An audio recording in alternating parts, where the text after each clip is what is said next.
Good morning, Off the Bench Sports family. We are here this morning. Joining us is a very special guest. She is the head coach at Warner University in Florida.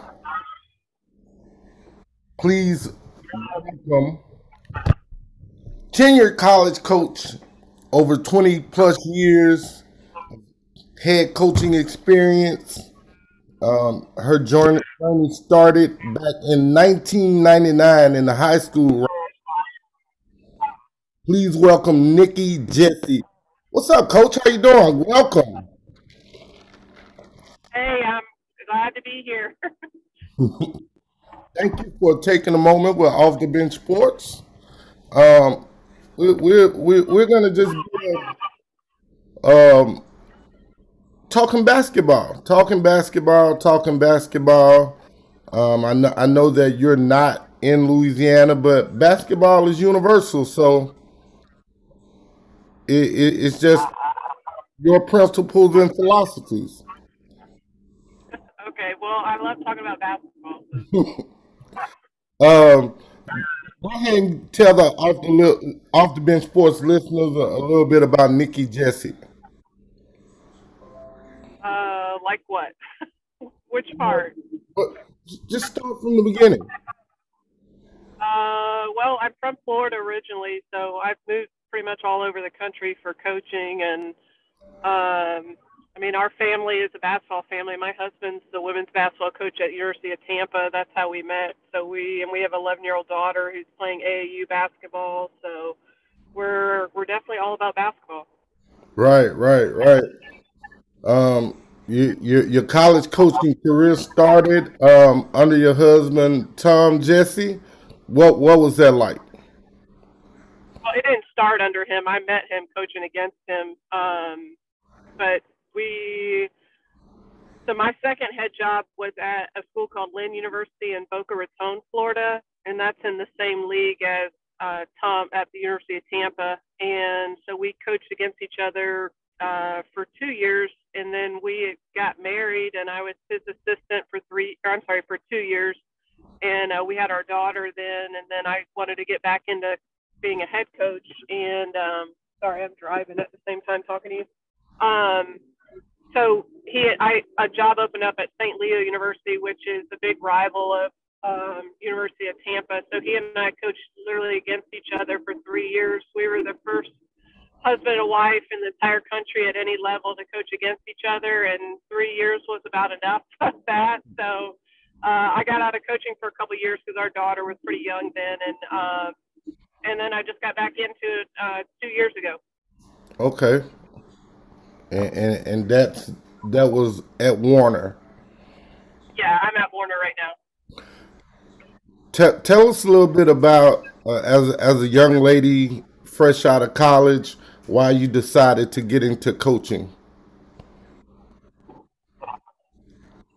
Well, for me, I've loved basketball since I was 8, and I tell my players all the time I'm not really good at anything else. So I've loved basketball my whole life. It just seemed like the natural step to get into coaching. I didn't see my life going forward without it. So, and I'm not really a 9 to 5 sit behind a desk type of person. So coaching, I love work. I love college age kids.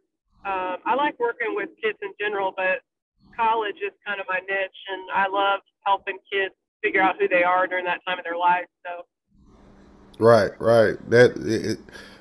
Basketball helps bring joy to a lot of kids, a lot of adults, from every aspect of the game, from just being a casual fan to being a player, or in your case, a coach. right, As and a, go ahead. as a young coach, who are some of the coaches that you looked at from growing up, maybe a Stu Gunter at LSU, or Gino, some of the coaches that you said, hey, these people have done things the right way. I'd like to maybe turn my career the way theirs went down that same path. Well, the first coach was for me was my junior high coach. My parents separated for a year when I was in ninth grade. This is before in Florida before ninth grade went to high school, and he was instrumental in helping me get through that. And he and I are still really close. But he just, I guess through him, I saw the impact that coaches could have on kids' lives. You know, we all need somebody to, you know, fill in the gaps and help us grow up. And he was that person for me. But as far as coaching, I would say absolutely Pat Summit. Just what she did at Tennessee during a time when, you know, they weren't even considered a varsity sport. I mean, she was sweeping the floors, doing laundry, driving the van, and turned it into one of the most storied programs in the country. And I mean, she's legendary, not just on the women's side, but even on the men's side. So just what she was able to do, and not to take away anything from Gino, because obviously UConn's a different type of program as well with like what he's been able to do there. But for me, Tennessee is like, I mean, just what a female was able to do at that level was incredible. Right, right. She definitely transcended basketball at Tennessee and around the country. You know, a lot of people were overjoyed and overwhelmed, I think, with what she was able to accomplish. You know, and like you said, you know, they did it in a time and era where the boys and girls side were dominated by men's coaches, um, competing against the male counterpart as a college women coach. What's that like? For me now, I don't just because of like Pat. I don't. It's not a big deal. I don't look at who I coach against, whether they're male or female. I kind of look more at what they've been able to do over their career, and then also what you know how they run their program and stuff. So it has very little now, I think, to do with you know whether male or female. I always think you know I've had some great male coaches, and I've been around some great female coaches as well. And it honestly is just about how good of a coach you are, not necessarily what gender you are. So it's I guess the narrative has changed a little bit. We still obviously need more females coaching, and you know, and honestly, we see it now with all these NBA jobs that are opening up, and women are being, you know, listed as top candidates for those jobs. So a lot of things have changed. You know, we still obviously have a ways to go, but it's nice to see that there's change happening. As a young coach, young in the game, what was recruiting like then versus now on the college level? How much has it changed, and what's different from a better aspect today that you like about recruiting that maybe wasn't so fun when you first started? Um, the things that haven't changed are the relationships. You know, just getting to know the kids and seeing what's a good fit for both sides. Um, I, Recruiting to me is still exciting because the possibilities. You're always, you know, oh, if we got this player, if we got this player, how good could we be? And like you get to dream a little bit. There's some. I personally love recruiting. I just think it's exciting, and you get that's what you control a lot of it. Like who do we go after? Who are we going to really push as our top recruits? And so I like that. But the things that have changed, obviously, the transfer portal has changed everything. Just the amount of players that are transferring has been it's just crazy to look at. There's lots of good with that, but there's lots of bad too. I think a lot of people look more at the bad, but and how kids have changed and stuff. I do think kids have changed, but I think the world has changed, and I don't think kids are going to put up with a coach cursing them out or, you know, how the old school was, where you know we just got to take whatever the coach gives us. But I like that part of it because I think it's to treat kids the right way, and you want to get the most out of them, but at the same time, like, um, I mean, they're people too. Like, you can't just treat them how they were treated in the past. So I think there's a lot of good stuff that's happened with that, with kids that are transferring, like, but also, you know, if a kid doesn't play, they're not going to sit there at all and like work and, you know, bide their time. They're going to go to a place where they can play. So there's lots of good and bad with it, but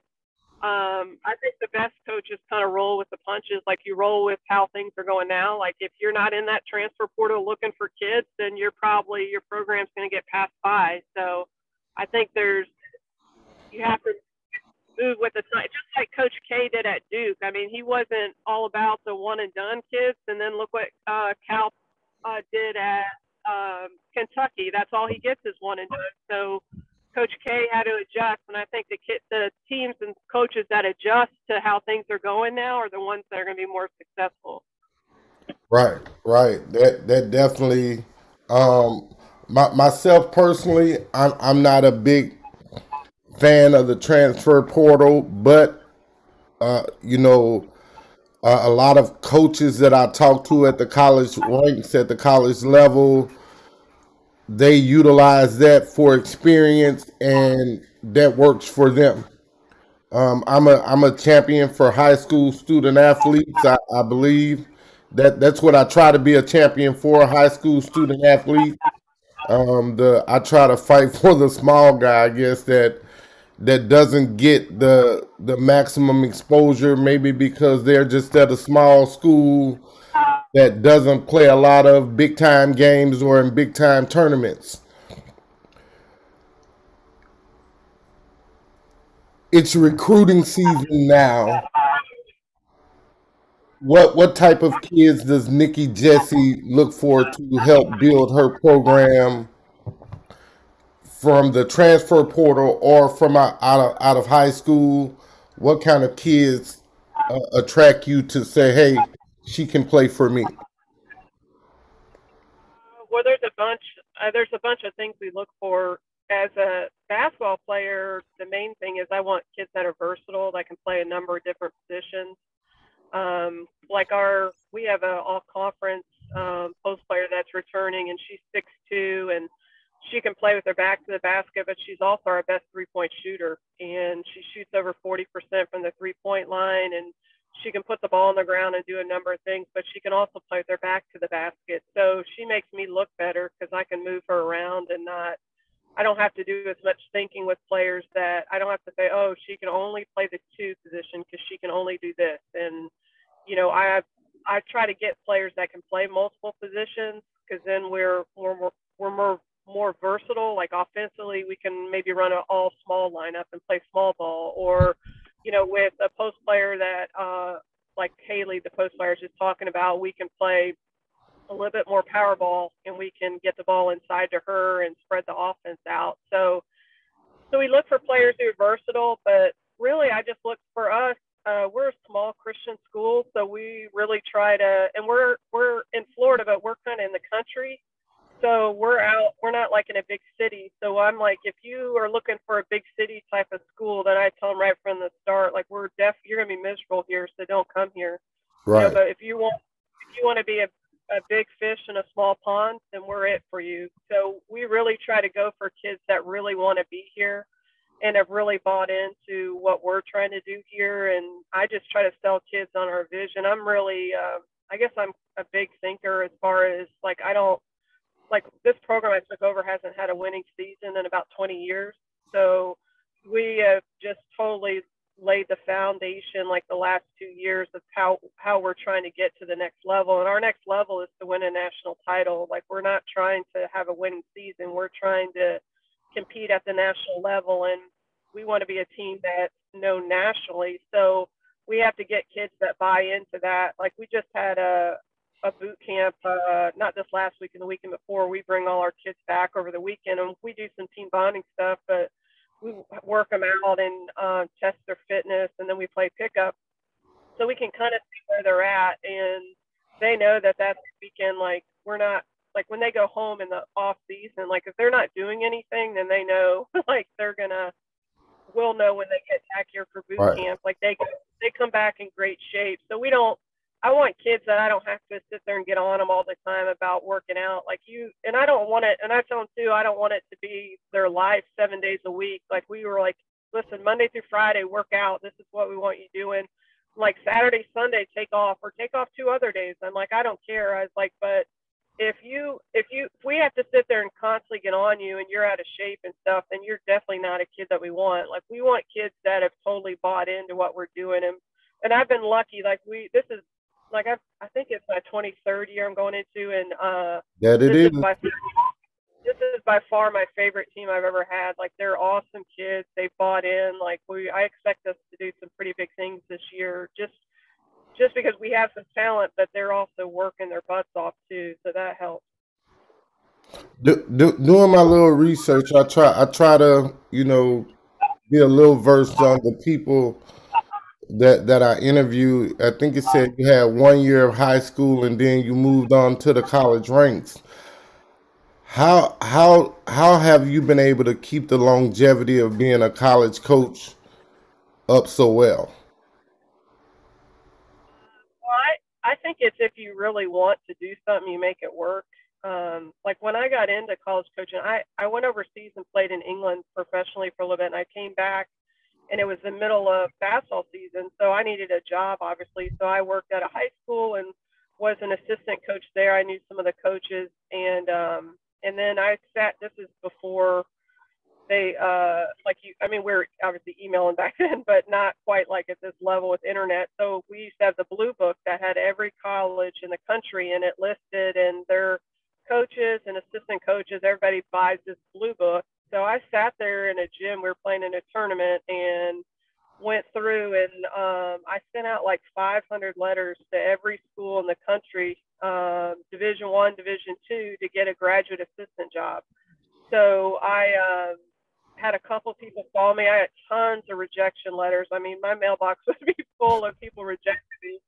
And I finally had a lady. I had a friend of a friend. Somebody knew me who would talk to me on the phone, but they didn't have a job, and they really liked me, so they recommended me to somebody else. And long story short, I got a job at Campbell University as a graduate assistant. So I was able to get my master's there and get my foot in the door. And from then on, it's just been like I don't just crazy things have happened. Like even me getting the job at Lynn University, I had been offered a job in Texas, and I had accepted that job. And then Lynn called me, and I'm like, well, this is the league I played in. This is back in Florida, and I ended up getting that job. So it was just crazy. Things have just opened up. Like even this job, I actually I prayed on it the night before, and I was like, God, I really want to get back into coaching college, but if it's not your will, take that desire away. And I'm like, but I feel like this is what I'm supposed to be doing.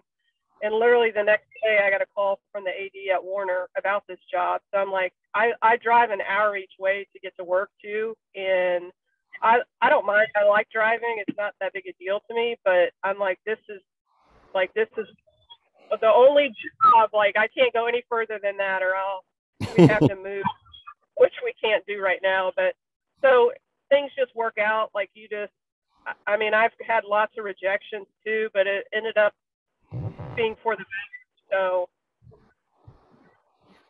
Let's kind of switch gears maybe again. The Senate or whoever the committee was just approved name, image, likeness for college athletes. How does that affect you guys there at Warner? so far, it's probably not going to affect us right now because it's going to be a trickle down effect, like everything. With I'm sure you're following what happened at Miami already with the football team there. So Yeah. they're all going to. I think it was a local gym owner, and he's giving them all like 500 a month, and so I don't think anybody knows what they're doing yet with this. I just know that it's about to blow up. Like there's going to be lots of, I think, from the top schools and all the major leagues, you'll see a lot of stuff in the news coming up that different ideas that people have how to compensate the athletes. So It hasn't happened yet here, but it will. It'll be a trickle down effect like everything. So I'm interested to see how that happens, and I'm not sure how I feel about it yet. I do think the athletes obviously need to be compensated somehow, but I don't know about. They're going to be making a ridiculous amount now, so it'll be interesting to see how how the athletes handle that. Like, are your best players going to make more than your kids on the end of the bench? Like, how does all that work? So it'll be interesting. It's definitely a wait and watch and see situation. When you think about Master P Son, who got a $2 million signing from somebody, and again, like you said, the 500 per player, that's $500,000. Like, whoo, man, can you imagine what that how much money is really going to be circulated through college athletics now? It's going to be crazy, and I don't know how the NCAA plans on tracking all that. That just I don't know if they just are going to let stuff go or how that's even going to work, but it will definitely be interesting. And you think about, like, I don't know about you, when I was in college, I was poor as dirt. I mean, I remember going to a place that had $1 hamburgers, because I didn't have any money to eat. And so now these kids, and this is the low amount, those kids at Miami are getting 500 a month, and that's a lot of money. And on top of that's spending money, and on top of that, they already get certain money from school. Like if they're on Pell, they're getting if they're full Pell, they're getting $6,500, maybe more, because they may get FSAG money, which is another federal grant. If you qualify for Pell, you're getting that too. So you're getting $8,000 over 2 semesters already. Like, you're getting money for the most part, and then you add this monthly money that's coming in. And that's only one sponsorship. Can you imagine that guy in Miami is now going to encourage other businesses to do that? Like, they're going to have so much money. It's a good thing and it's a bad thing. Like, who's teaching them how to handle that money? Like the NBA, for those guys, they're rookies that come in, they take all these classes on how to manage all that money because they have millions of dollars. It's a similar situation for these college kids. Like, what kid in college has that much money? Hey, obviously, a lot of kids now, like, Yeah. when you look at it, I don't think the NCAA is gonna be able to track it because so many people, even me with my small business, I need to try to find a way to pay somebody $50 a game to to wear my company shirt. It's just no way when all the businesses and all the small businesses and everybody wants to fit into the circle when it's obviously a square or a triangle now because we're just learning about it. Like, a lot of things are gonna have to, be mastered in these kids getting all of these uh, advertising deals. When it meets your doorstep, how do you handle it? I think the biggest thing is just educating the kids, because everybody's going to want to use them. Right. And they're getting a paycheck, but they're ultimately being used. Like, they need to understand that it's a business deal, and these people may seem like they're trying to help them, but they're trying to get something out of it as well. So I think it's just educating the kids that, make sure that the businesses that you're dealing with are, are have your best interests at heart as well. So I just think that every school's going to handle it differently, but I think it's just making sure that these kids aren't jumping on everybody that's giving them money.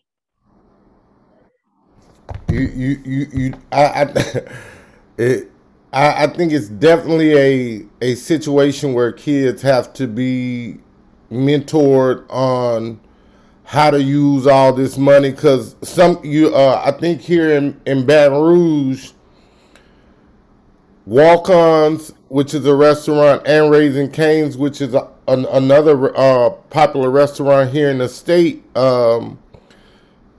They've offered, or I guess you could say, signed Derek Stingley Jr., who plays football at LSU. He's one of the top football recruits in the country at the cornerback position. Like, he got both of those advertising contracts. Like, do kids have to worry about, now that this is started? Do they have to worry about leaving college earlier now to be able to help their families, or will these advertising contracts be enough to keep them in college for the entirety of 4 years? I don't think so. I think it'll stay the same. I mean, they're still not going to get those big contracts like they'd get playing pro or signing all their, with Nike and all that. I'm interested to see how Nike handles all this and these big shoe dealers, how they're going to, like, are they picking kids to sponsor? Like, how does all that working? And also, are they getting, you have all these guys that are handlers before that were, you know, handling these kids to place them at Kentucky or wherever and stuff. Like, how are those guys going to be involved in all this? Like, it's just interesting. It just opened up a can of, I don't know.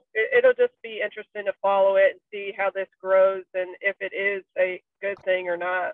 Is the handler still needed now? Well, I would say so because it's all about who you know. So it's all these kids have handlers, like it could be just an uncle or a dad or family member, but a lot of these people are, the ones that are handling the kids and pointing them in the right direction. But even with at our level, like these kids, like they don't have any idea about money yet. Like we do a life skills series where we just teach them whatever. I had a friend of mine from college who's a financial advisor speak to our kids about, especially now that they're in college and they're about to get jobs. They're about, even if they make, $50,000, which is it's a decent amount, but obviously if you're with a family and stuff, that's not a whole lot of money. So if these kids get out of college and make 50,000, like just teaching them about, hey, you don't have to have the newest iPhone that costs $2,000. Like you don't have to have a brand new car. You can have a nice car, but you want to put money aside so you can eventually buy a house instead of live in an apartment and basically throw money away. Like just teaching them stuff like that, how to save money and how to invest. So this is stuff that a regular college kid doesn't know. So now you're allowing them to make a ridiculous amount of money, and that $500 a month is really not a big deal, but it's going to be substantially higher than that. It's Right. not going to just be $500 a month. So just teaching those kids how to handle that money and, how to, not blow it, or you're going to have a lot of people coming after you that want your money. So just Right. teaching them all that. I just think it's going to be difficult for those kids. I think it adds even though they definitely need to get compensated somehow. The NCAA shouldn't make all that money off of those kids. There's no question about that, but I just Right. don't know what the right answer is for it. I think the bigger issue for me is the really good student athlete that comes from a low poverty situation, that go to these high major D1s, and now you have guys that, you hear the stories about guys slipping envelopes under the door. Well, they don't have to do that anymore, and so now these kids that aren't going to college to get a degree, but are going to just, to try to fulfill their dreams. Now with those kids just getting money, and to someone who's never had a lot, if you get $3,000, $4,000, $5,000 every month, now you're getting fool's gold, and now you may not go to class, you may not go to workouts, and before you know it, now you are maybe on academic probation, or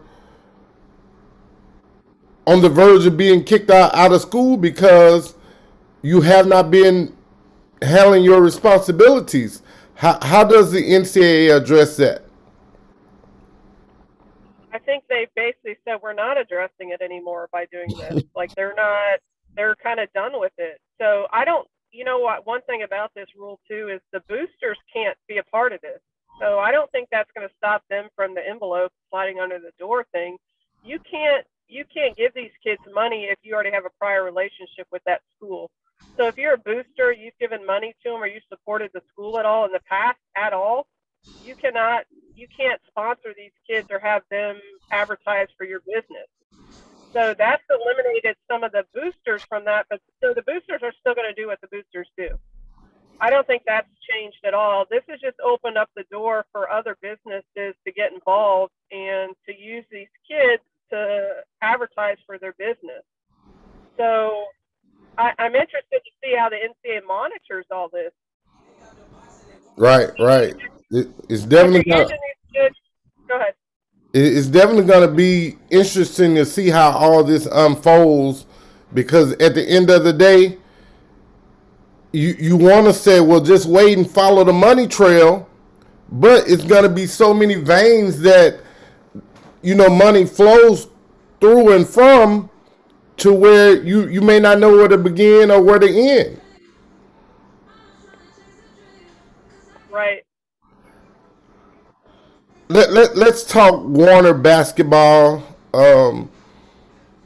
You guys, as you said earlier, you guys had just finished overnight boot camp. You guys come back maybe the middle of August.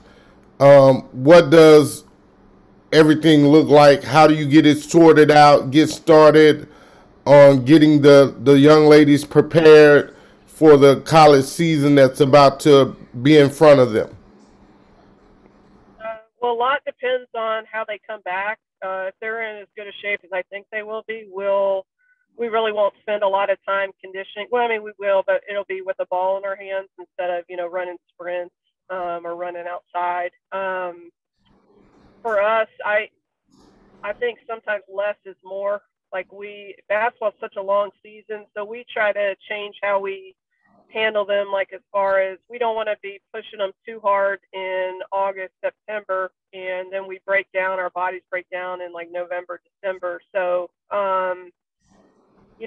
we have a bunch. We have a bunch of new kids, but we have a pretty solid group returning as well. So that helps with teaching. It's not like trying to teach an entire team. Like the first year is trying to when you take over a program, especially the first year is teaching them how to do things. You're teaching everybody, so you don't have any base or nothing that has any idea how you're supposed to do stuff yet. So this year will be a lot different. We have a group that knows how we defend. We have a group that knows our offenses, and so we've got the teaching part will be better for us and won't be as difficult to break down things a lot more and go more in depth with things because we already have an idea of how we play and our kids know how we do things as well. So like this year we were trying to take a trip to the Virgin Islands to play in a couple games, but that kind of folded because of COVID. We're taking our team down to Key West from in October for like Wednesday to Sunday, and we'll practice work out while we're down there, but we'll do some team bonding stuff and it's just I think it's 5 of us just getting away to get our minds right before the season starts. So I try to do some different stuff with our team every year, and this is a new thing. We have like I said, a good group returning and some really good recruits coming in. So we want to make sure that our minds are right for the season and we're ready to go. You guys participate in the Sunshine State Conference. How many teams are in the conference, and what does conference play look like for you guys? We're actually in the Sun Conference. The Sunshine State Conference is what Tampa, my husband's league, is in. Okay. But we're they're both similar. That's why I think a lot of people confuse them. But for us, we have a couple teams in our league that are all consistently pretty good. So our goal this year is we'd like to beat everybody at least once. I know that sounds kind of funny, but for where our program's been in the past, we haven't won in such a long time. So I do think we'll probably I think we could potentially be one of the better teams in our league. Um, but it's kind of an easy transition for us because nobody expects a lot. I think people know we're a lot better, but until you actually win on the court, then we're kind of the team that hopeful that we'll sneak up on a lot of people. So, but our league is pretty tough.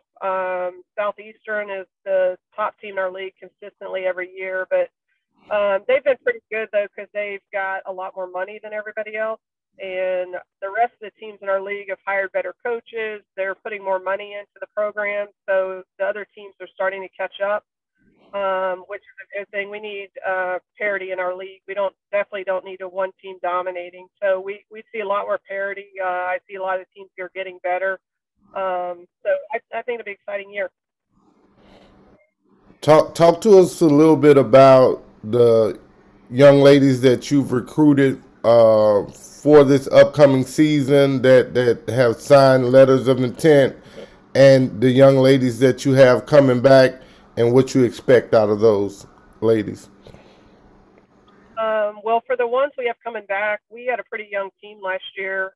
We only graduated two players, and actually they both could have come back because everybody got a year of eligibility back, Right. obviously. But they both are going on to work on their master's programs, and we don't have their master's programs here, so that was an easy transition for them. We return, like I said, our all conference post player. She's really good. She's just hard to guard because she can do a lot of different things. And we started two freshmen last year, a point guard and our three guard. They're both really, they're young kids, but they're really good. That's one of the exciting things about having freshmen is you get them for 4 years and you get to see them develop and really grow as people too. So we've got them.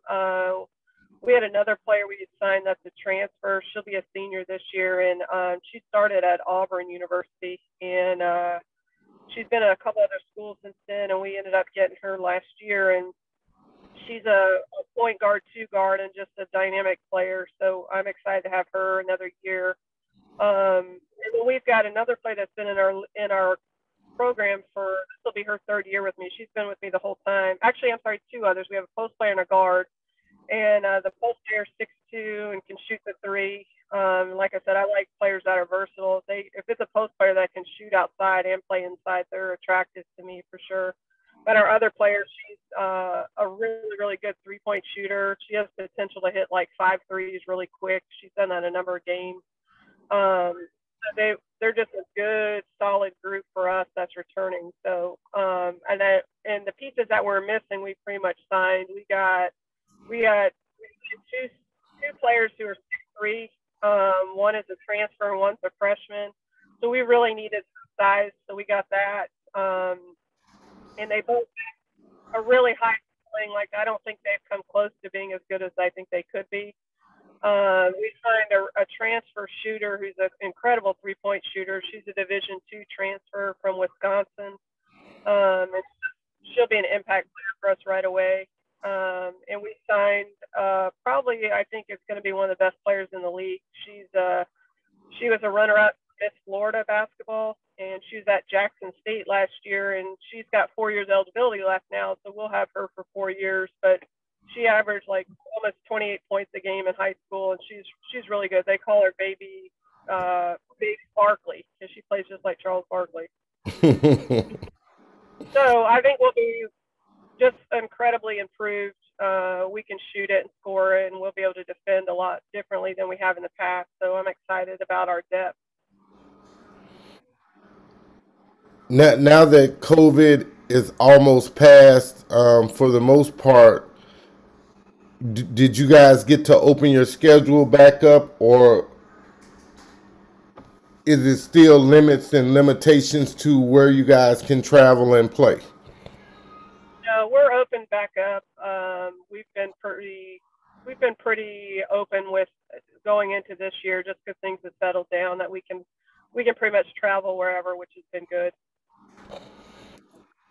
How did maybe not having a full season affect you guys financially on the back end of having that money come in so that you can do stuff for, maybe summer or fall workouts. Um, it didn't affect us as much. I think everybody was a little cautious just because we didn't know. There's just so many unknowns. Like, were we going to lose? Most colleges were concerned about, are we going to lose enrollment? Where are we? Are all the states even going to be open back up? So everybody was a little hesitant with all that. But for the most part, like, I mean, our enrollment's great. Like, our admissions and present, everybody's handled everything great. Like, we haven't missed a beat, so that's been encouraging. But and travel, like, just scheduling for this year, I didn't schedule a lot of travel outside of the state just because um, when we're doing scheduling was still in the middle of COVID, so you don't know how this year is going to be. So I think a lot of people are playing it safe. But I have two classics this year, and I have four teams out of state coming to those from all over. So and everything's a go with it. Contracts have been returned, so I'm encouraged about that. It seems like the other states are back to normal operating. So it's just been like a wait and see type of thing, but it seems like everything is, like you said, getting back to normal. Right, right. All right, Coach. Here's the $125 billion question. Talk to the young recruits that are looking for a home to come play college basketball. Why should they choose Warner? Why should they choose Nikki, Jessee? Um, I would say just because you're going to get treated like a person. We try to make sure that all of our kids, it doesn't matter if they play, if they're the last person on the bench or the first person, that they're all treated fairly.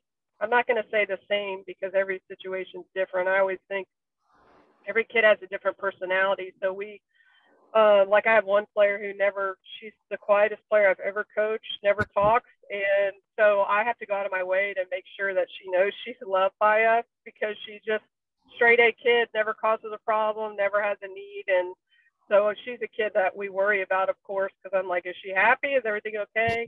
And then I have lots of others that come in my office and sit down and we'll talk for an hour, and I have to kind of scoot them out of the office so I can get work done. But I would say just we try to treat everybody fairly. If a kid leaves here and they hate us and they don't want to be a part of our program anymore, then we fail them. So we want to make sure that the kids are loved and treated the right way, but we're going to kick them in the butt, but hug them at the same time. And we want them to have a good experience here. When our kids leave here, if they don't invite us to their wedding, then, I feel like I haven't done my job. Like, I still want a relationship with them when they leave here. I try not to be a head coach too, where the kids don't ever want to talk to me. They just talk to my assistants. I don't want to be, unapproachable. Our kids know too, like, it doesn't matter to me if you're messing up on the court. It doesn't mean I don't love you. Like, I still want you to come talk to me. I still want you to know that we're here to help you. And so our biggest thing is just relationships with our players. That's our biggest selling point, I think. Right, right. All right, so young ladies across the country, there you have it. Why you should consider Warner and Coach Jessee. I think it's very important that kids who leave their homes and go to you as or wherever as their next home and family should know that they're loved, should know that they're cared, that the people that welcome them in are going to love them and treat them exactly. It's not going to be directly exactly like their mothers treated them, but because you're going to make them clean up and keep the locker room straight and keep their lives straight as much as you can, and that's how it should be. So, hey, consider Warner. Coach, thank you for taking a moment with Off the Bench Sports. I'm really gratefully appreciative of it. I hope you enjoyed I think it was about 45 minutes. So, Thanks for having me. I appreciate it. oh no, you're part of the Off the Bench family now. So you're welcome back anytime to talk about whatever. If we can, if you're looking for girls, consider Louisiana. Definitely. We definitely look everywhere, so we're always looking. All right. Anybody you want to shout out to, Coach, before you go? Warner, Warner Basketball, Warner Athletics. Well, thanks for having me. I appreciate it. All right. Thank you, Coach. Remember, get off the bench, get into the game.